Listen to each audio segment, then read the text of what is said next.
అందరికీ చిన్న పెద్ద తేడా లేకుండా విచ్చేసినటువంటి కన్నప్ప స్వరూపులకి నా హృదయపూర్వకమైన నమస్కారాలు తెలియజేసుకుంటున్నాను.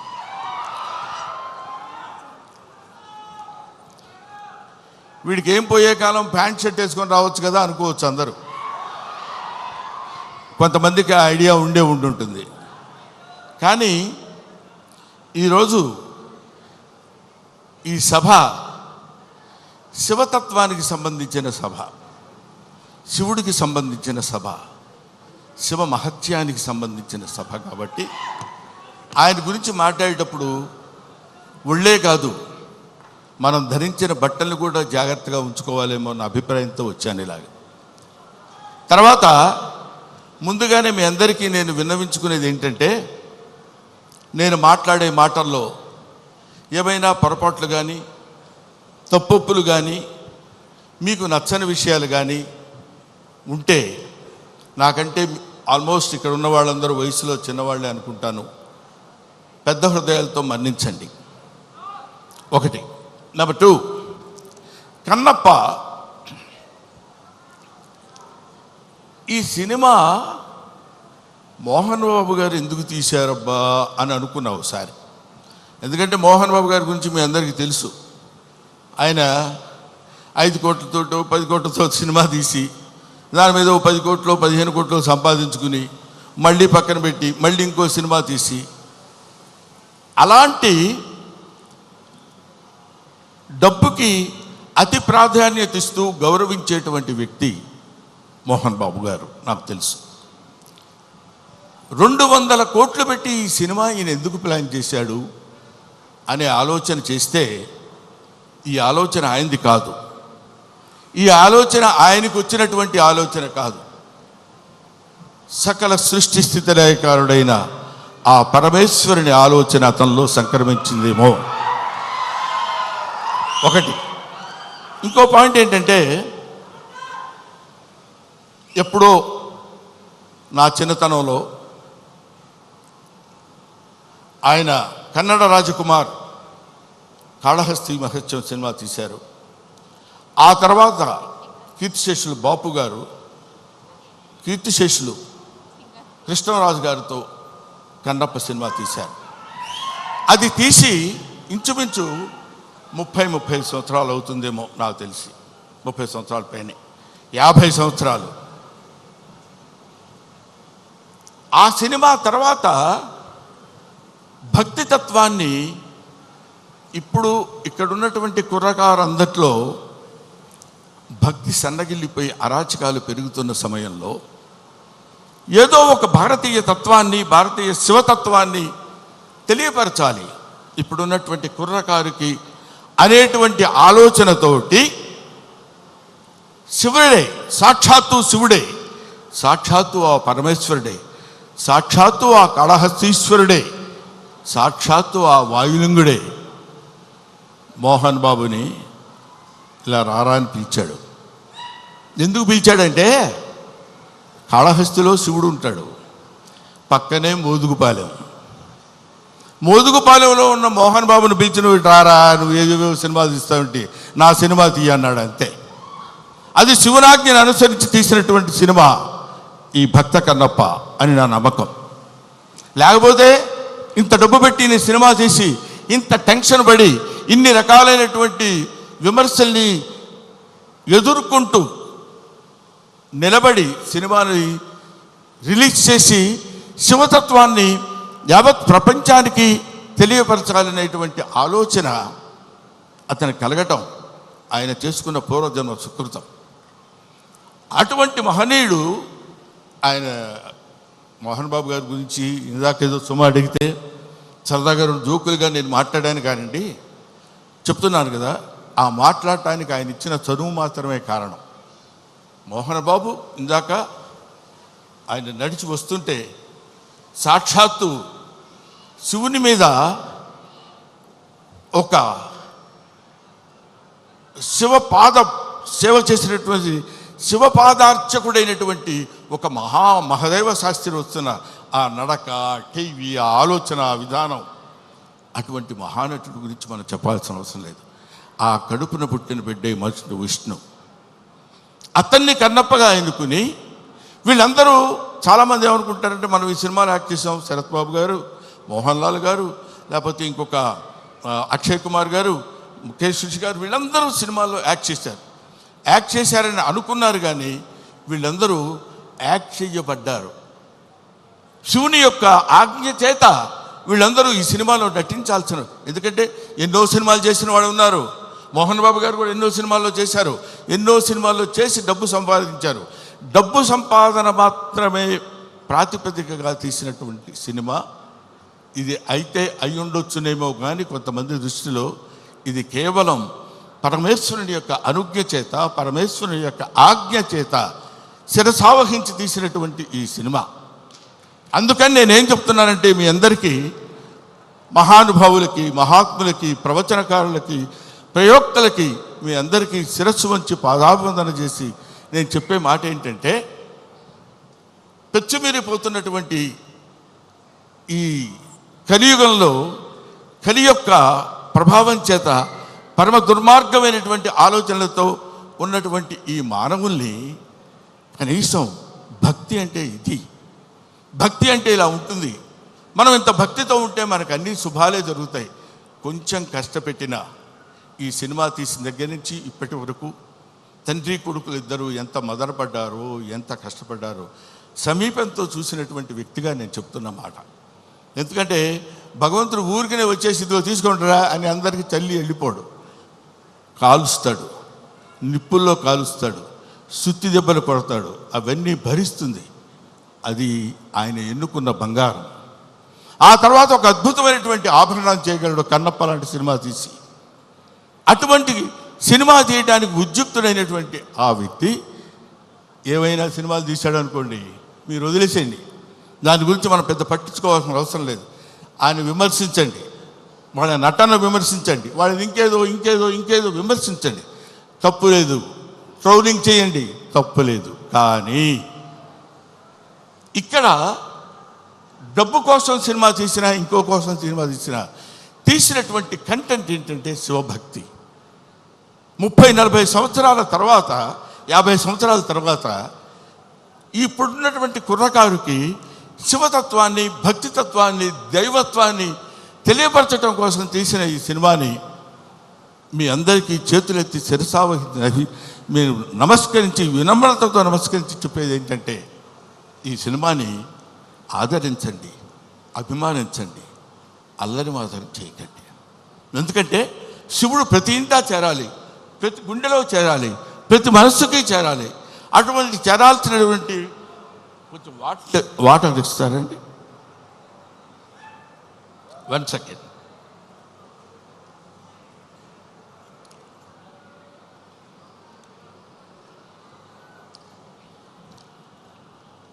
ప్రతివాడి హృదయంలో చేరాలి. ప్రతివాడి హృదయంలో ఉన్నటువంటి అద్భుతమైనటువంటి దీపాన్ని వెలిగించేటువంటి ప్రయత్నం చేశారు. కాబట్టి ఈ సినిమా దిగ్విజయంగా ఉండాలని మనస్ఫూర్తిగా కోరుకుంటున్నాను. పైగా ఈ సినిమా ఎందుకు ఆడాలని నేను కోరుకుంటున్నాను అంటే, ఇది కేవలం మహోన్నతమైనటువంటి భక్తుల గురించి చెప్పేటువంటి సినిమా మాత్రం కాదు. దూర్జటి మహాకవి, శ్రీకాళహస్తిలో ఉన్నటువంటి దూర్జటి మహాకవి ఆయన చెప్పింది ఏంటంటే, రే ఏంటేంటో వేదాలు, పుణ్యాలు, పునస్కారాలు, హోమాలు ఇవన్నీ చేయటం కాదురా. అవన్నీ తెలియని వాళ్ళు కూడా చాలామంది ఉన్నారు. అవన్నీ తెలియని మనుషులు ఉన్నారు. అవన్నీ తెలియని జంతువులు ఉన్నాయి. అవన్నీ తెలియని పురుగులు, పాములు ఉన్నాయి. అవన్నీ తెలియని క్రిమి కీటకాలు కూడా ఉన్నాయి. వీటన్నిటికీ నేను మోక్షాన్ని ఇవ్వగలను. ఏ వేదంబు పఠించే లోత. సాలెపురికి ఏ వేదం చదువుకుంది? భుజగం ఏ శాస్త్రములు చూచాను. పాము ఏ శాస్త్రములు చూచింది? తాను ఏ విద్యాభ్యసనం వచ్చే కరి. ఏనుగు వెళ్ళిపోయి ఏ విద్యాభ్యాసనం చేసింది? చెంచు ఏ మంత్రం ఊహించాను. చెంచు ఏ మంత్రం ఊహించాడు? వాడికి ఏం తెలుసు? ఏమీ తెలియదు. బోధావిర్భావ నిదానములు చదువులయ్యా కాదు అని చెప్తున్నాడు. బోధావిర్భావ నిదానములు చదువులయ్యా కావు, నీ పాద సంసేవనాసక్తియే గాక జంతు తతికిన్ శ్రీకాళహస్తీశ్వరా. అది ఆయన చెప్పింది. అటువంటి ఆటవిక మానవుడు యొక్క పాత్రని పోషించేటువంటి మా మంచు విష్ణు ధన్యజీవి ధన్యజీవి ధన్యజీవి. ఎందరో మహానుభావులు పోషించేటువంటి పాత్ర. ఇప్పుడు అతని పాత్ర పోషణ ఎలా ఉందో నేను చెప్పడం, ఆర్టిస్టుల పాత్ర పోషణ ఎలా ఉందో నేను చెప్పి ఈ సినిమా మీరు చూడండి, మోహన్ బాబుకు బోల్డెంత డబ్బులు ఇవ్వండి అని చెప్పడానికి మాత్రం నేను ఇక్కడికి రాలేదు. అటువంటి పాత్రలు, అరుదైన పాత్రలు లభించేటువంటి శక్తి కుర్రకారుగా ఉన్నటువంటి ఆ వ్యక్తికి లభించడం ఒక అదృష్టం. పోతే ఈ ఈ ఈ సినిమాలో చాలామంది నటించారు. అందరి నటన గురించి ఒక్కొక్కళ్ళ గురించి నేను చెప్పడం కంటే, భక్తి అంటే మనందరం ఏమనుకుంటామంటే, ఆ స్వామి దగ్గరికి వెళ్ళి శనివారం నాడు స్నానం చేసి, అయ్యో శుక్రవారం అండి వాళ్ళు ముట్టుకోను, గురువారం నాన్ వెజిటేరియన్ తిన్నావా, don't bring the God to kitchen level అన్నాడు వివేకానందుడు. భగవంతుడిని కిచెన్ లెవెల్కి తీసుకొస్తారు ఎందుకండి మీరు? అక్కర్లా, మీరు తినండి. కొండల కానలను తిరిగి దుర్జటి రాసిన పద్యం చెప్తున్నా, నేను చెప్పేది కాదు. కొవ్విన పందుల లేళ్ల దుప్పులను చిన్నక పెద్దక కారు కమ్మగా ఉండుదురు, నీవిచ్చట ఉండనేలా నా కొడుకు ఆనతీక ఉడుమురికి రాగదవయ్య లింగమా, నువ్వు రా. మా చిన్నక్క పెద్దక్క ఉన్నారు, దుప్పి మాంసం, వేట మాంసం, పంది మాంసం తీసుకొచ్చి పెడతాను నీకు. కొవ్విన పందుల లేళ్ల దుప్పులు అంటే నువ్వు తినేటువంటి ఆహారంలో ఉన్నటువంటి విశిష్టత గురించి నీకు నేను సమర్పిస్తాను. సమర్పణలో ఉన్నటువంటి ఆత్మ సమర్పణలో తనకు కలిగినటువంటి భావాన్ని పాదాల దగ్గర చేసి ఆత్మ నివేదన చేసుకున్నప్పుడు శివుడు అనుగ్రహిస్తాడు. బావా దేవుడే లేడంచు దూషించు దుష్టాత్మడని అన్నాడు కన్నప్ప. అటువంటి వాణ్ణి కూడా మార్చి తన వైపు తిప్పుకొని, ఒరే నన్ను ఆశ్రయించు, నీకెవడో దిక్కు లేనప్పుడు నేనున్నాను నీకు. ఎందుకంటే ఇంకా ఆయన గురించి చెప్పాలంటే అద్భుతమైన విషయాలు ఎన్నో చెప్పొచ్చు. అందరూ కాదని కింద పడేస్తే చనిపోయిన శరీరాన్ని నేనున్నాను రా నీకు అని అక్కున చేర్చుకునేటువంటి మహానుభావుడు ఆ పరమేశ్వరుడు శివుడు. ఎవ్వడు వద్దొద్దు అయిపోయాడు తీసి పడేయండి కింద అంటాం మనం, మన ఇంట్లో వాళ్ళనే మనం అంటాం. అటువంటి వాళ్ళని అందుకనే దాన్ని ఏమంటారంటే, అధికుడని అధముడని నరుని దృష్టిలోనే భేదాలు, శివుని దృష్టిలో అంతా సమానులే.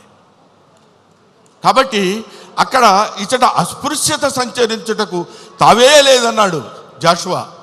ఇక్కడ అబ్బాయి నేను వీడు ఫలానా క్యాస్ట్ నేను వీడిని ముట్టుకొని అని ఉండదు. ఇటువంటి శివతత్వాన్ని మన వాళ్ళ వరకు, మన 2 రాష్ట్రాల వరకు అని కాకుండా యావత్ భారతదేశంలో ఉన్నటువంటి ఈ ఎవడు శివుడంటే ఇంకా ఎంతసేపు అయినా మాట్లాడతాను. కాకపోతే సుమ లక్కీగా ఇక్కడ లేదు. కాబట్టి ఎందుకంటే మీ అమ్మా నాన్న ఎవరంటే ఫలానా అని చెప్తాం, వాళ్ళ అమ్మా నాన్న ఎవరంటే ఫలానా వాళ్ళని చెప్తాం, వాళ్ళ అమ్మా నాన్న అని చెప్తాం. అలా వెళితే అసలు మీ అమ్మా నాన్నలు ఎవరంటే వాగర్ధావివ సంపృక్తవు వాగర్ధ ప్రతిపత్తయే జగతః పితరవు వందే పార్వతీ పరమేశ్వరవు. జగత్తుకే తల్లిదండ్రులైనటువంటి వాళ్ళు పార్వతీ పరమేశ్వరుడు. ఆ పార్వతీ పరమేశ్వరుల యొక్క అంశ చేత, నానా ఇది క్రిమి సాలెపురుగు, దీనికి మోక్షాన్ని ఇచ్చాడు. అది కీటకం పాము, దానికి మోక్షాన్ని ఇచ్చాడు. అది జంతువు ఏనుగు, దానికి మోక్షాన్ని ఇచ్చాడు. నాగరికత లేనటువంటి మనిషి, అడవి మనిషి, వాడికి మోక్షాన్ని ఇచ్చిందే కాకుండా శ్రీశైల మహాక్షేత్రంలో తన శిరస్సు మీద పెట్టుకున్నాడు. అదిగో కన్నప్ప గుడి అని మనం చూస్తాం. అంతటి ప్రాతిష్ఠ్యం కలిగినటువంటి ఈ అద్భుతమైనటువంటి కావ్యాన్ని చిత్రీకరించాలనేటువంటి ఆలోచన మోహన్ బాబు గారి కలగటం, ఇది అందరికీ పంచాలి, ఈ శివతత్వం అందరికీ తెలియాలి, ఈ భక్తితత్వం అందరికీ తెలియాలంటున్నారు. కాబట్టి మహాత్ములైనటువంటి వాళ్ళకి, మహానుభావులైనటువంటి వాళ్ళకి, జ్ఞానులైనటువంటి వాళ్ళకి, జ్ఞానమే అజ్ఞానం అనుకునేటువంటి వాళ్ళకి, అజ్ఞానమే జ్ఞానం అని కూడా పరిగణించుకునే వాళ్ళందరికీ శిరస్సు వంచి, వయసులో మీ అందరికంటే పెద్దవాడైనా నమస్కరించి మిమ్మల్ని కోరుకునేది ఏంటంటే, శివతత్వాన్ని సంబంధించిన ఈ సినిమాని ఎవరు అడ్డుకోవద్దు. మీ అందరి సినిమా చూడమని కూడా నేను చెప్పట్లేదు, అడ్డుకోవద్దు. చూసిన తర్వాత ఆహా, ఇందాక ఆ మ్యూజిక్ డైరెక్టర్ ఉన్నాడు, శివుడికి కులం ఏంటండి? శివుడికి కులం ఏంటి? క్రిస్టియన్ ఫ్యామిలీ నుంచి వచ్చినటువంటి వ్యక్తి స్టీఫెన్సన్. మ్యూజిక్ డైరెక్టర్ పేరేంటండి? స్టీఫై.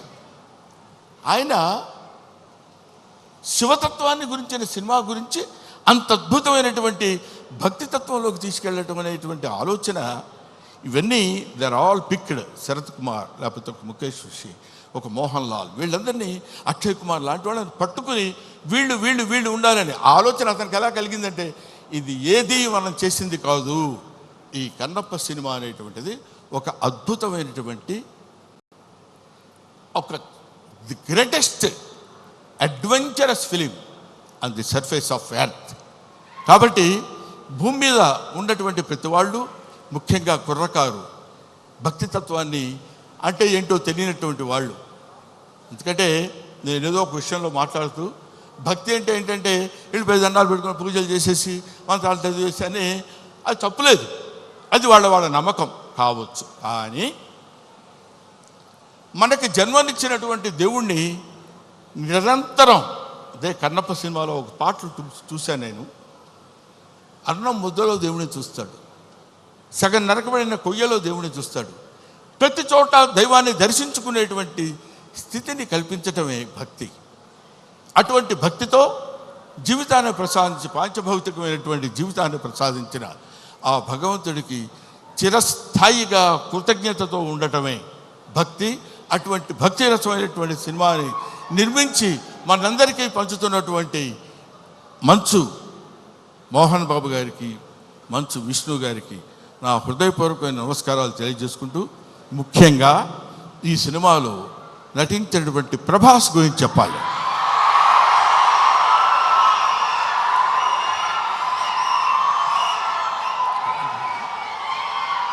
ప్రభాస్ అంటే